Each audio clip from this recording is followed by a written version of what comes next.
Kimi Antonelli membuat semua orang tak berkutik di hari Jumat di Spielberg ini, mendominasi free practice 2 dengan posisi pertama, mencatat waktu terbaik dalam simulasi kualifikasi, namun untuk kecepatan rata-rata, justru George Russell yang unggul. Bagaimanapun juga, Mercedes tampil sangat kuat di hari Jumat di Spielberg, Austria ini. Pertanyaan yang muncul di benak semua orang adalah kenapa Ferrari berjalan begitu lambat? Karena kita melihat bahwa Hamilton tertinggal 6/10 detik pada waktu akhir simulasi kualifikasi, sementara ia tertinggal 5/10 detik pada kecepatan rata-rata yang ditunjukkan dalam simulasi balapan. Sekarang kita juga akan melihat telemetri, kita akan menganalisis semuanya secara detail, tapi awalnya saya ingin menyoroti satu hal. Perlu diperhatikan bahwa Ferrari tampaknya tidak dalam kondisi sebaik di Spanyol, di Barcelona. Faktanya, Ferrari sudah memasang power unit nomor 3 dengan pembaruan pertama pada adu, namun tetap saja tidak terlihat begitu kompetitif, tidak terlihat begitu kencang di berbagai trek lurus yang ada di Austria. Kenapa bisa begitu? Apakah mereka sedang menahan diri, bermain lebih konservatif, atau emang sedang menunjukkan potensi sebenarnya yang ternyata tidak ada karena kekurangan daya dari bagian listrik mesin? Jadi, mereka kehilangan dorongan ekstra yang justru dimiliki Mercedes di trek lurus. Ini adalah pertanyaan yang semua orang tanyain. Tapi, mari kita mundur sedikit. Jadi, Kimi Antonelli menyelesaikan sesi latihan bebas kedua dengan waktu 1 menit 7 detik. Mendominasi baik dalam simulasi kualifikasi maupun kecepatan balapan. Dia tampil sangat-sangat kuat. Dan kita juga melihat dua McLaren di belakangnya, pertama Piastri, lalu Norris. Faktanya, inilah klasemennya akan langsung saya tunjukkan kepada kalian. Ini klasemen FP2, Antonelli, Piastri, dan Norris sangat dekat. Piastri selisih 0,2 detik dan Norris 0,3 detik. Verstappen tertinggal 0,5 detik, Hamilton 0,6 detik dari Antonelli. Russell ke-6 meski salah saat simulasi kualifikasi, lalu Ocon ke-7, Leclerc ke-8 selisih 0,8 detik, Lawson ke-9, Bortoleto ke-10 diikuti pembalap lainnya. Jadi kita lihat ada sebuah Mercedes di depan, tepat di belakangnya tampaknya ada McLaren yang cukup dekat dengan Red Bull karena Verstappen juga tampil sangat kuat terutama pada simulasi kecepatan balapan dan nanti kita akan lihat bersama. Dan di belakangnya lagi tampaknya Ferrari menjadi kekuatan keempat baik dalam satu putaran maupun dalam kecepatan balapan. Ini tampak sangat aneh karena di akhir pekan Barcelona ini Ferrari terlihat tidak bisa dikenali, padahal mereka juga membawa beberapa pembaruan di akhir pekan ini. Kita sudah melihat perubahan pada sayap depan, template yang dimodifikasi, bagian dashboard di bagian depan lantai mobil, serta perubahan pada, tepatnya, power unit dengan adu nomor 1, power unit nomor 3, dan juga evolusi bahan bakar Shell, yang seharusnya secara total menambah 6, 7, atau 8 tenaga kuda. Jadi, kenapa Ferrari bisa berjalan begitu lambat? Jadi, saya juga udah melihat data telemetri dan mencoba memberikan jawaban terkait hal ini. Ini adalah data telemetri dari putaran tercepat yang dilakukan dalam simulasi kualifikasi oleh 4 tim yang dianggap sebagai kandidat pole position. Jadi saya ambil yang tercepat dari Mercedes, Kimi Antonelli, di simulasi kualifikasi, yang tercepat dari Ferrari, Lewis Hamilton, yang tercepat dari McLaren, Oscar Piastri, dan yang tercepat dari Red Bull, Max Verstappen. Kita mulai dari 170 sampai 176 yang dicatat oleh Hamilton. Dan kita lihat bahwa perbedaannya, terutama di trek lurus, ada antara yang menggunakan mesin Mercedes dan yang tidak menggunakan mesin Mercedes.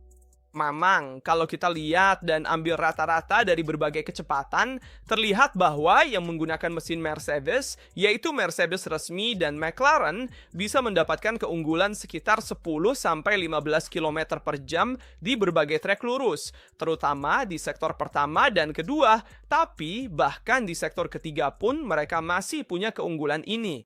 Sebaliknya, Red Bull justru kehilangan waktu di sektor pertama dan kedua karena mereka mengatur penggunaan energi listrik yang tersedia dan ini dilakukan oleh Max Verstappen. Namun, kalau kita lihat di trek lurus sektor ketiga, Red Bull justru menjadi yang tercepat dari semuanya, bahkan lebih cepat dari Mercedes dan McLaren.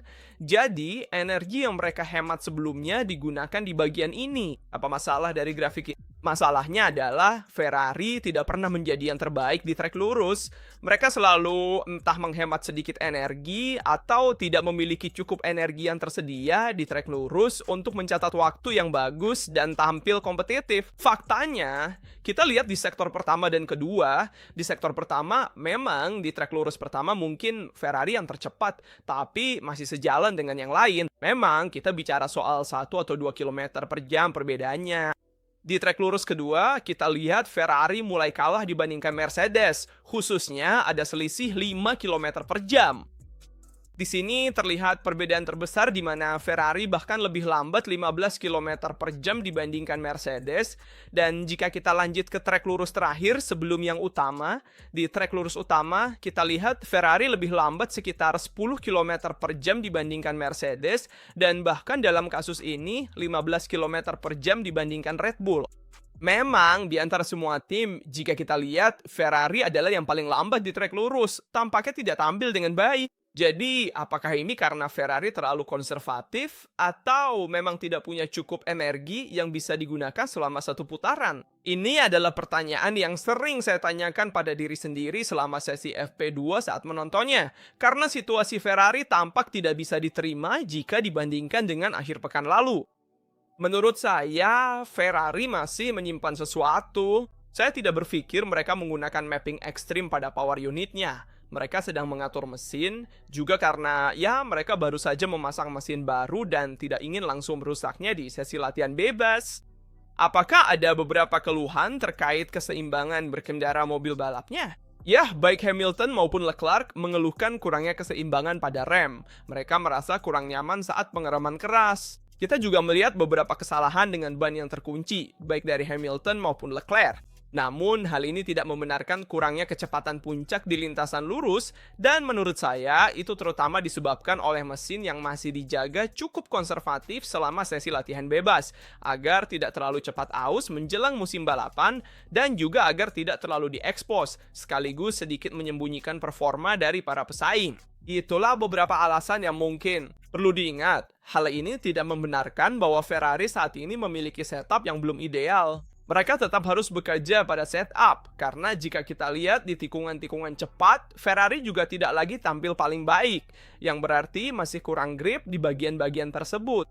Dan perlu diperhatikan juga, mari kita lihat perbedaan kecepatan balapan dari berbagai tim. Saya ingin terlebih dahulu menunjukkan grafik ini yang memperlihatkan perbandingan kecepatan balapan semua tim, lalu kita akan menganalisisnya. Ini adalah kecepatan balapan yang ditunjukkan oleh para pembalap dari tim-tim papan atas, dan kita lihat bahwa dua mobil bermesin Mercedes, yaitu Mercedes resmi, mencatat waktu 1 menit 11 detik 200-an, kira-kira sebagai rata-rata putaran dalam simulasi kecepatan balapan. Sebaliknya, Ferrari mencatat waktu 1 menit 11 detik 700 untuk Hamilton, jadi 1:11.7, 11 tinggi kalau kita mau bilang, terpaut 5/10 detik dari rata-rata kecepatan Mercedes, dan bahkan Leclerc mencatat 1:12.1. Mungkin ini juga menjadi tanda bahwa dia melewatkan FP1 karena Beganovic yang menjalani FP1 bersama Ferrari, jadi dia harus menemukan kembali feelingnya seiring berjalannya sesi. Jadi bahkan Leclerc tertinggal 9/10 detik dari rata-rata kecepatan Mercedes. Tapi mari kita lihat bagian yang paling menarik. Siapa yang punya kecepatan terbaik dibanding yang lain? Nah, sepertinya McLaren, tapi juga Red Bull sangat cepat dan bisa jadi penantang sebagai kekuatan kedua saat ini. Meskipun mungkin situasinya akan berubah di Free Practice 3. Tapi kita lihat, Piastri mencatatkan rata-rata waktu 1 menit 11,7. Sementara Norris bahkan rata-rata 1 menit 11,4. Selain itu, kita lihat Norris bahkan tidak melakukan satupun lap yang dibatalkan. Maksudnya tidak ada lap yang lambat. Jadi semuanya dilakukan secara berurutan. Dan perhatikan juga Max Verstappen yang mencatatkan 1 menit 11,7. Jadi dia juga sangat cepat. Max Verstappen mengalami degradasi ban yang lebih besar dibandingkan Norris yang justru mencatatkan kecepatan balapan sangat dekat dengan Mercedes. Jadi saat ini dalam hal kecepatan balapan kita lihat Mercedes di posisi pertama, McLaren kedua, Red Bull ketiga, dan Ferrari keempat. Itu untuk kecepatan balapan. Sedangkan untuk kecepatan kualifikasi, tadi kita lihat Red Bull dan McLaren bersaing sebagai kekuatan kedua. Faktanya, Ferrari tetap menjadi kekuatan keempat berdasarkan data hari ini. Namun saya ingin menegaskan lagi bahwa kita belum benar-benar melihat mesin Ferrari bekerja di batas maksimalnya. Ini adalah detail yang penting karena jika kita lihat juga perbandingannya, di sini saya tunjukkan perbandingan antara putaran Antonelli dan putaran Hamilton dalam simulasi kualifikasi, jadi 170, 176, terlihat jelas betapa Ferrari sedang menahan diri saat ini karena saya tidak bisa membayangkan mereka memiliki jarak atau defisit tenaga sebesar itu dibandingkan mesin Mercedes. Buktinya, kita selalu bilang bahwa mesin Red Bull adalah yang terdepan di grid, karena menurut data ADWO, mesin Red Bull tampaknya lebih baik daripada Mercedes. Namun, jika kita lihat juga, seperti yang sudah kita lihat sebelumnya, perbedaan di berbagai trek lurus, saya tunjukkan lagi di grafik ini, kita lihat bahwa mesin Red Bull tidak terlihat lebih baik dari Mercedes, bahkan justru mesin Mercedes tampak lebih baik dari Red Bull. Namun, dalam simulasi kualifikasi, keduanya hampir setara. Jadi, jika kita mempertimbangkan bahwa ini adalah selisihnya bahkan bukan dari mesin terbaik di grid, karena kita sedang membicarakan mesin Mercy, tentu saja dengan mengacu pada data dari Federasi FIA, menurut saya ini penilaian yang sangat aneh. Perlu juga dikatakan, seperti yang sudah saya bilang sebelumnya, hati-hati karena Ferrari tidak unggul di trek lurus. Tapi, bahkan di tikungan pun saat ini mereka belum bisa membuat perbedaan. Memang, jika kita lihat di sektor terakhir, akhir sektor kedua dan sektor ketiga, kita bisa melihat bahwa perbedaan di tikungan itu ada jika dibandingkan dengan Mercedes, dan justru menguntungkan bintang 3 itu. Jadi, hati-hati karena saat ini Ferrari harus bekerja bukan hanya pada mesinnya, tapi juga pada setup mobil dan keseimbangannya. Ini adalah sesuatu yang dikeluhkan oleh para pembalap, jadi kita akan lihat nanti.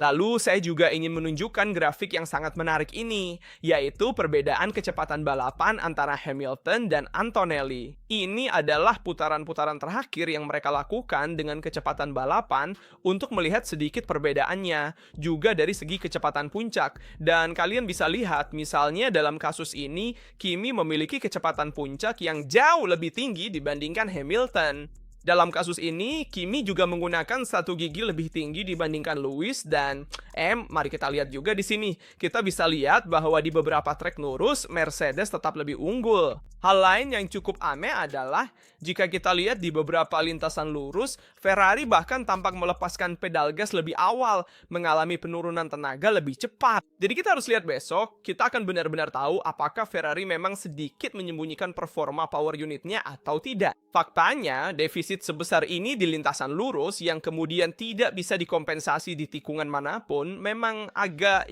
aneh juga sebenarnya. Tapi hati-hati juga karena ini bisa saja soal manajemen energi, karena pasti kalau kamu melakukan putaran dengan banyak lintasan lurus, memang ada pengereman, tapi mungkin kamu tidak bisa cukup banyak memulihkan energi saat pengereman. Situasi seperti itu juga bisa terjadi. Jadi saya tidak mau menutup kemungkinan kedua situasi itu. Maksudnya bisa aja Mercedes emang punya keunggulan dalam hal manajemen energi, dan itu sudah mereka buktikan sepanjang musim ini. Sebenarnya, keunggulan itu terlihat seimbang di balapan sebelumnya, tapi Barcelona memang sedikit berbeda juga karena alasan ini. Namun waspadalah, bisa jadi Ferrari menyembunyikan kekuatannya Jumat ini. Melihat datanya, ini Jumat terburuk Ferrari sejak awal musim, sangat kontras dengan performa mereka akhir pekan lalu. Jadi kita punya Ferrari yang tampaknya berada di posisi kekuatan keempat, tapi menurut saya sebenarnya mereka bisa bersaing sebagai kekuatan kedua. Jadi saya tetap melihat Mercedes sebagai favorit, tapi Ferrari setidaknya bisa bersaing dengan McLaren dan Red Bull. Itu mungkin akan menjadi tujuan utama akhir pekan ini. Sekali lagi, tampaknya Hamilton berada dalam posisi yang lebih baik dibandingkan Leclerc. Tapi kita lihat saja nanti di free practice 3 dan kualifikasi, apakah Leclerc bisa kembali menemukan ritmenya. Namun sejauh ini, Hamilton tampak lebih siap juga di akhir pekan ini. Perlu diperhatikan bahwa sekarang udah resmi bahwa tahun depan mode flicktail akan dilarang, jadi komponen karbon pada sayap, pada knalpot, di depan knalpot, dan karena itu mereka melakukan tes perbandingan dengan Dino Beganovic dan Lewis Hamilton pagi ini di Ferrari untuk mencoba Ferrari SF26 dengan mode flicktail dan tanpa mode flicktail. Dan selain itu, kita juga sudah melihat beberapa pembaruan, kita juga sudah membahasnya di video F1, tapi saya akan buat rekap singkat. Kita udah melihat pembaruan terkait Red Bull, baik di bagian sidepod maupun bagian lantai di depan roda belakang. Arah pengembangannya mirip dengan Mercedes dalam hal ini, dan kita juga sudah melihat beberapa pembaruan untuk McLaren. Intinya, semua tim sedang berusaha mengembangkan aerodinamika mereka untuk mencoba mengejar tim terdepan di grid, yang saat ini adalah Mercedes. Tapi Ferrari juga telah membawa beberapa pembaruan untuk meningkatkan mobil mereka. Kita udah melihat perubahan pada sayap depan, bagian luar end plate, dan juga perubahan pada bargeboard. Jadi ada beberapa perbandingan yang dilakukan pada FP1 terhadap berbagai komponen yang dibawa Ferrari, dan juga perhatikan faktor tak terduga dari mesin yang tentunya baru akan kita ketahui jawabannya besok. Komentari pendapatmu soal latihan bebas kedua Austria serta harapanmu di latihan bebas ketiga dan kualifikasi. Jangan lupa like, subscribe, dan nyalakan lonceng agar tak ketinggalan video tentang F1 dan Ferrari. Sampai jumpa di video berikutnya.